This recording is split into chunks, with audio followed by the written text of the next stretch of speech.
And that's just for you, Sav, 'cause you're the common man. For those of you who didn't know, that's a little intro for list of Sav's number one face in the WWE history, Dusty Rhodes, the American Dream. I got hard times, baby. Hard times. It's a very poor Dusty Rhodes impersonation. If you want a good one, listen to 92.9 with Mike Bell. Another one, check out YouTube. You'll definitely see some good impersonations of Dusty Rhodes. It's quite phenomenal, if I do say so. So we're here, Week 15 matchup preview show, boys and girls. It's been a great 14 weeks so far. Last week, yours truly went 4-2 in his competition against Ben. Ben, I saw your message or your end of commentary about we need to keep track of weeks 0 through 13 as well. If you want to sit back and listen to all those, listen to my voice for 13 weeks times 15 minutes, so 130 plus 65, so 195 minutes. Feel free to do that, man. But as much as I like myself, I don't like myself listening to me that much, so I might leave that up to you or some of the viewers out there to go back and see how poor my predictions were in the first half of this season. But otherwise, I think we start last week and move forward, but we'll hash out those details in the long run.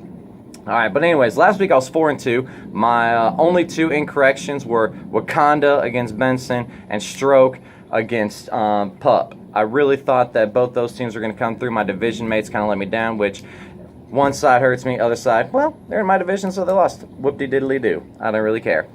But last week was pretty good overall. Like I said earlier, I was 4-2.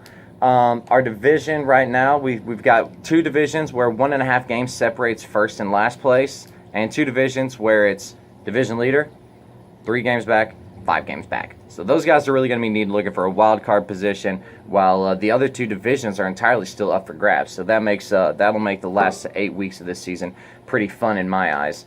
Couple commentary things. Yesterday, sorry for the late preview show, and birthday celebration for yours truly. Tomorrow being the 33rd birthday of Thrills Alexander. Myself, Brian Green, and my cousin Dave went and played Robert Trent Jones Golf Trail. For those of you golfers out there, you'd be familiar with that name. We played 65 holes of golf yesterday, starting at 7 a.m. and ending at 7 p.m., and my body was dead. I could do nothing. I barely woke up this morning, so I apologize for not posting a video last night, but I definitely had some other things on my mind and on my body. Great list of Sav this week. I'm wearing a New Day shirt to, I guess, show support for that. I think these guys could definitely be, if they continue the trend they're on and Vince McMahon doesn't F anything up, on that list in the next 5 to 10 years. For sure, they will solidify themselves in the realms of Ricky Dragon and Sting and Dusty Rhodes. Great Jake the Snake as well. And lastly, can I give it a big stone cold middle finger to the Yahoo app this week? It has been a big pain in the ass, whether it's not loading, you're not being able to see matchups, messages are disappearing. Yahoo, you're a $1 billion corporation. Can you not get the most important app in the history of mankind fixed? I mean, the Facebook app, I don't care about that. Snapchat, don't care about that. If I don't have my Yahoo app running and up, why even have a phone? I can just wear a watch and do the same purposes. So, Yahoo, get your stuff together, man. And that's my commentary from last week. Let's go ahead. Let's start. I know not everybody has 20 minutes to stare at my face, listen to my voice. Let's go ahead and start talking about the matchup previews for this week. We've got our first matchup of the week. We've got a little Chuck Nasty versus Charlie's Angels. And these guys right here, they're two teams that everybody needs to be watching out for, if I say so myself. Just because there's nothing that scares me more than a team that is getting on fire at the right time. And that's exactly what Chuck Nasty's doing. Him and Charlie's Angels, they're on the preface of, as Seth Rollins might say, as he comes out in his intro every week.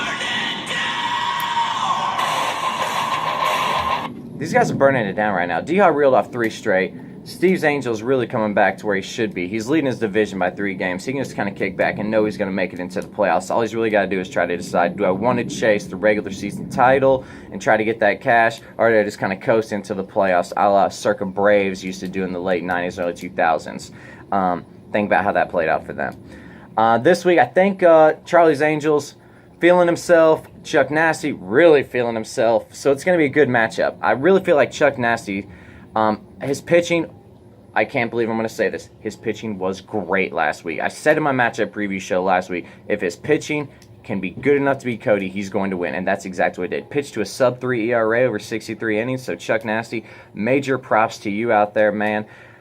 I think your pitchers can do it 2 weeks in a row. It seems like you've got a formula worked out. You've got all your outfielders back. Your team is healthy offensively, and I think you are peaking. I think you can track down Benson in your division if you continue playing this well. So, Chuck Nasty, I'm chalking you up for a dub this week against Charlie's Angels. So, Steve, Gainesville Steve, keep up the hard work. Work on those musings. Go watch some spring ball, summer ball. Let me know how those Gators are looking. Please tell me Felipe Franks is not going to be the starting quarterback down there. We really need something. And also, Gainesville Steve, in the board, can you tell me how the mood is down there in Gainesville? Everything I read is all gloom and doom, and everybody hates Dan Mullen already and his staff for their recruiting efforts. So if you follow recruiting, let me know how it's going down there, if that's really the sentiment of the people around there or just a select few message board mouth runners. I appreciate it. All right, our next matchup, we've got long ballers, we've got T-ballers, all right? And that's basically what it's been this year for these two teams. Long ballers have been knocking it out of the park recently. T-ballers has been striking out with a T-ball. He's been playing hard, but it's just not working out. You know, he's the kid that wants to be there. I'm ready, coach, I'm ready. Swing and whiff while the ball's just sitting there. Like, man, do it again. You got this, buddy. You got this. We got faith in you. Here's T-ball. Oh, coach, it was right there. It was right there. So close. All right, one more time, buddy. One more time. You can do it. You can do it. All right, man. You'll get him next time, T-ball. You'll get him next time. Long ballers is out here, on the other hand, just fast pitch, Roger Clemens, steroid era possibilities. Never did it in my mind. Jack and dingers like he's Ken Griffey Jr., especially against B Green. I mean, his team last week, phenomenally offensive. I can't phrase that any other way, and I tried to. I thought that was a funny way of phrasing it. Long ballers did a great job, man. His offense great. He's got Chris Sale, Cookie Carrasco, like I said last week, still dominating for him. He's even picked up a couple relievers that are not so shabby. If he would quit throwing out trade proposals of poo-poo platters for all-stars, I would appreciate that, but I have no room to talk there. I think this matchup's pretty easy to call this week. I think Benson and I are both going to agree that long ballers is going to win, but T-ballers, he's not going to produce us sub 63 total bases like he did last week. So T-ballers, keep struggling, and keep trying, little buddy. All right, we've all got faith. We're all cheering you on. All right, we all want you to win. All right, so long ballers for the dub in our second matchup. Next up, we've got a little Dr. Kananga versus Alavila. Dr. Kananga won last week, shut Anthony Matthews up, even though not in person because he was still running his mouth from the second he entered the room to the moment that he departed. I enjoyed seeing that. I like seeing Anthony lose. I thought he would have sent me, personally, into second place overall, but it's not just tied Anthony and I up because he totally dominated my ass first thing this season. Alavila, your Sunday had me sitting. I kept scooting closer and closer. I was on the edge of my seat all Sunday because every time I looked up, 1 for 2, 2 for 3. I went and watched the movie Sunday, Ant-Man vs. Wasp. Highly recommendable, guys. It was really funny. It was funny. It was intriguing. It was interesting. I enjoyed everything about it. So Ant-Man vs. Wasp, totally check it out, even if you don't like Marvel. But if you like Paul Rudd, it's a great Paul Rudd movie. Not I Love You Man style, but still high quality. Alavila, I left the movie. You're 8 for 13. I'm like, damn, I don't know how that's gonna work out. Check back again. 12 for 20. Look back. 18 for 35. I'm thinking, now I got to watch this whole Angels-Dodgers game and make sure Justin Upton doesn't hit a dinger, doesn't get a couple walks, if he gets a dinger, you're taking OPS, you're taking this. And luckily, all he had was an RBI single, didn't do anything, and as great as your offense was, you wound up losing worse than the day started. So I liked your fight there. It's not going to be enough to beat Dr. Kananga. I don't think you can carry that momentum over. Kananga, he's going to be his typical snotty Benson self, pull out the dub, and make everybody want to punch him in the face. So, Kananga, for the dub. All right, next up, we've got a little Wakanda, the team that beat Benson Harbor thoroughly dominated last week. He'll lie. He'll cheat. He'll steal.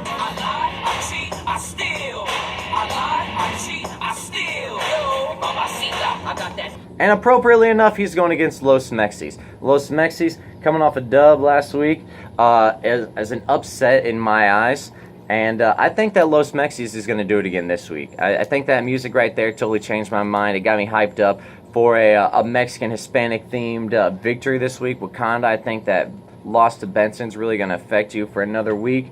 I really expected more out of you than what you put up, but you typically did what Anthony does and set the bar high, only to fall drastically under it. And I think that's going to be a case this week. So Los Mexis, I'm changing my pick right now on my piece of paper. I had Wakanda circled, much like I did last week against myself versus Strokeswood, and I think Los Mexis is actually going to pull out the dub.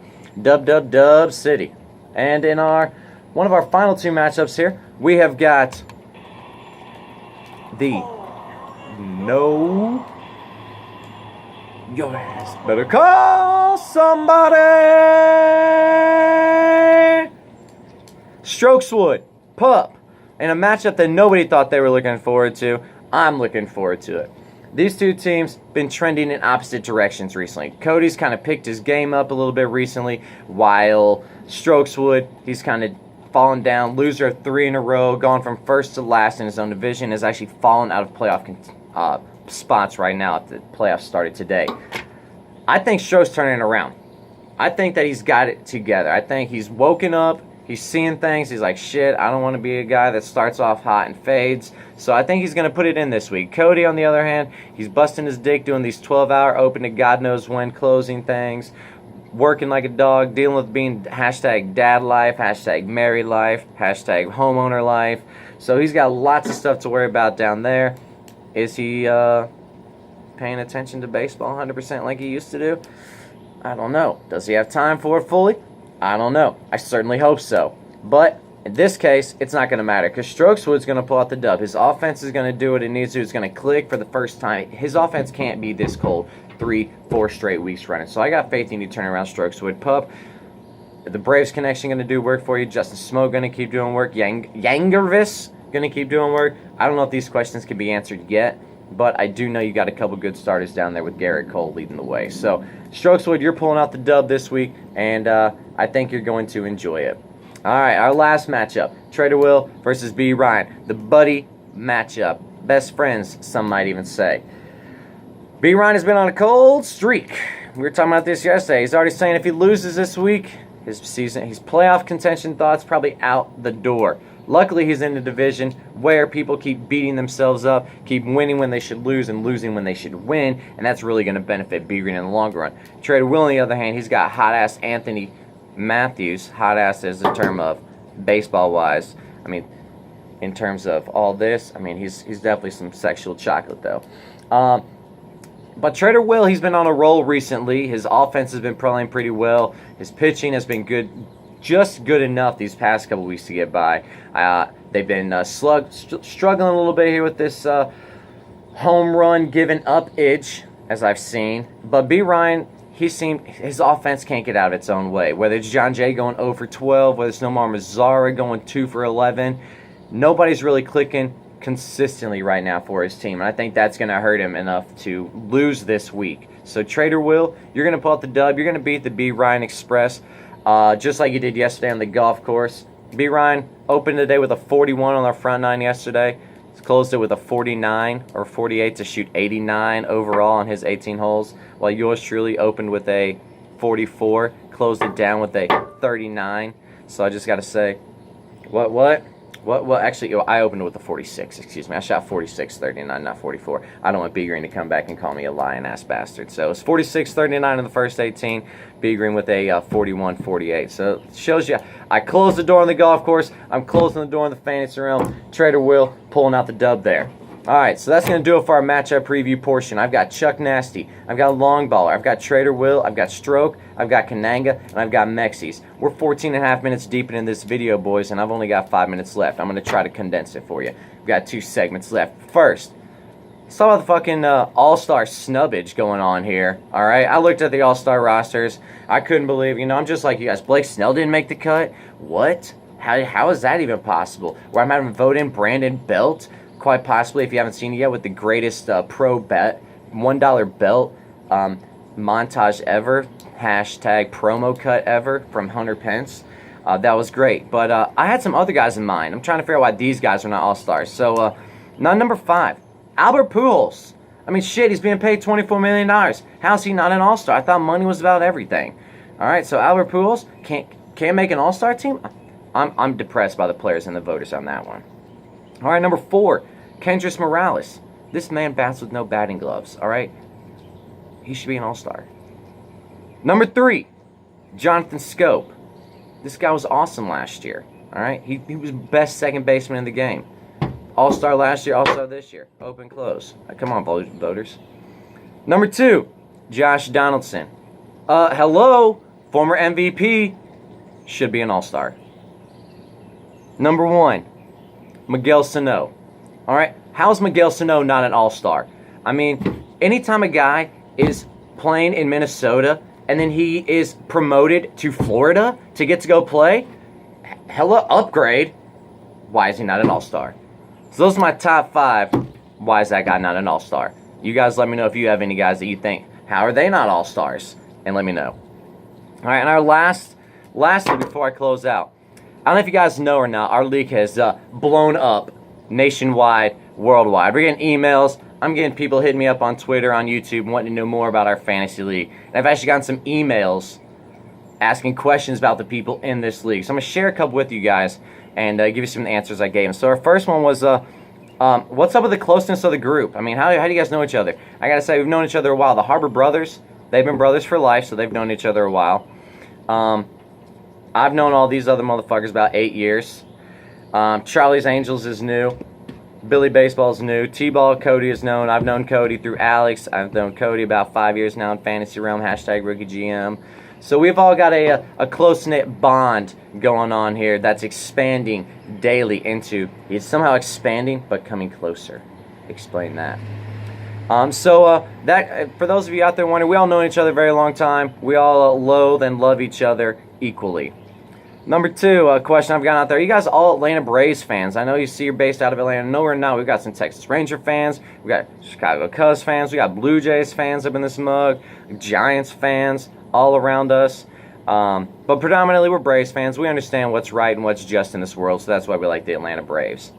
And my last question from a viewer, that was one of my favorites. This Bedell guy you speak about, is he really that big of an asshole? And to answer quite simply, yes, he's an asshole. He was here Saturday. Just a couple examples of his assholishness. Take a bite of a chip.